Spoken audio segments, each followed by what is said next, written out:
The city of Lucknow has a way of holding on to its secrets. In its quiet lanes, beneath the swaying branches of old gulmohar trees, stories breathe softly, unseen by the world.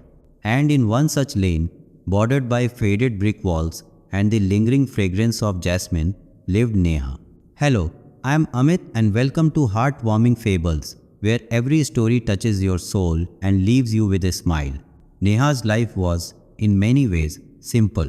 She was a girl content with little things: the smell of fresh tea on a winter morning, the crisp rustle of pages as she read late into the night, the easy laughter of her mother in the kitchen. But she was also curious, always alert to the little shifts in her surroundings. So when a new family moved into the house across the lane, she noticed, or rather, she noticed him, Aryan, a young man whose quiet presence seemed to ripple through the stillness of the neighborhood. His eyes were not the eyes of a stranger. Newly arrived, they carried an ache, something heavy and unspoken. And though he rarely smiled, there was a gentleness to the way he moved, as if he were careful not to disturb the fragile things in life. They met on a mild spring afternoon. Neha had been carrying a small stack of books back from the library when one slipped from her hands and landed near his gate. Aryan, standing there as if waiting for something, stepped forward and picked it up. "Tolstoy," he said quietly, reading the worn cover. "Yes," Neha replied, surprised. "You read?" "Sometimes," he said, handing it back. Their fingers brushed for an instant, an ordinary contact, yet something in it lingered. It was the beginning.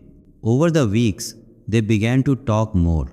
At first, it was about books, then about music, then, slowly, about life. Neha found herself looking forward to their conversations, to the way Aryan listened as if every word she spoke mattered. But one evening, when the sky was heavy with the promise of rain, Aryan told her his truth. He spoke of loss, of how he had been orphaned as a child, left to grow up in the care of strangers. He described the quiet loneliness of nights when no one came to check on him, the hunger not of the body but of the heart. His voice was steady, but his eyes seemed far away, fixed on a place only he could see.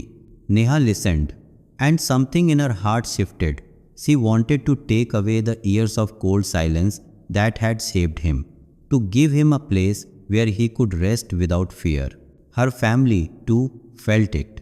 Neha's mother welcomed Aryan into their home as if he had always been there. He began to join them for meals, for evening tea, for the small festivals that punctuated the year. It was as if the house itself grew warmer in his presence. In time, their bond deepened. They became each other's confidants. They shared dreams and fears, laughter and silence. And in the quiet space between them, something unspoken began to take root. But life, in its restless way, brought a truth neither had expected. It was a summer afternoon when Neha learned the secret. Aryan's parents were not dead. They were alive and searching for him. He had been taken from them as a child, lost to a cruel twist of fate. Neha felt the ground shift beneath her. She went to him, the words heavy in her mouth. When she told him, he was silent for a long moment. "I didn't know," he said finally, his voice raw. "I didn't know they were still out there." Neha reached for his hand. "Then you have to see them. You have to know." His eyes searched hers, and in that gaze, she saw both fear and longing. "What if they don't want me anymore?" She smiled softly, though her chest ached. "You'll never know until you try." The reunion was quiet, but it carried the weight of years.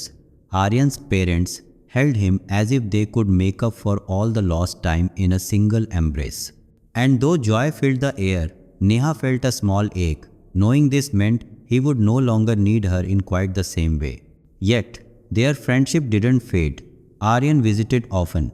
They still spoke late into the night, still shared the small and sacred pieces of their lives.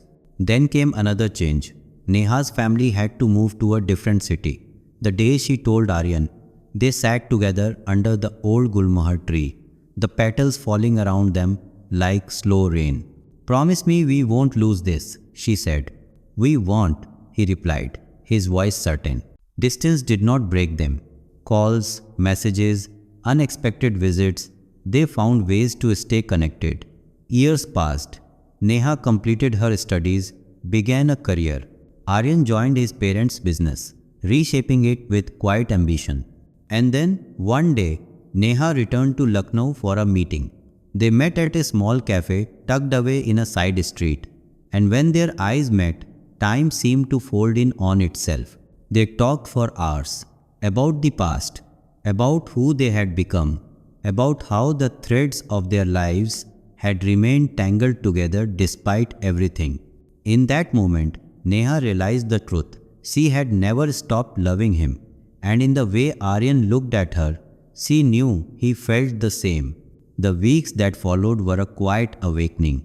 They spent more time together, now not just as friends, but as something more.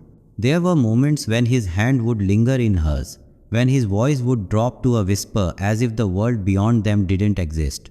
Their connection was not a sudden fire but a steady, glowing warmth, the kind that can light a life. When Aryan asked her to join a new business project abroad, she hesitated only briefly before saying yes. The decision wasn't just about work, it was about being where he was, about building something together. The months overseas were a test and a gift. They worked side by side, shared challenges and triumphs, learned each other's silences and unspoken thoughts. In foreign streets, lit by unfamiliar stars, they found a home in each other. By the time they returned to India, the truth between them no longer needed words. One evening, as the rain began to fall and the air filled with the scent of wet earth, Aryan took her hand. "We've been through so much," he said quietly, "but I can't imagine my life without you now." Neha's eyes softened, then don't. And there, beneath the monsoon sky, with the city around them blurred by the rain, they chose each other, not as they had in friendship, but in love. A love shaped by years of shared sorrows and small joys, by distance and return, by the quiet certainty that some bonds are written into our very bones. Their story, whispered beneath the rain, was one they would carry always.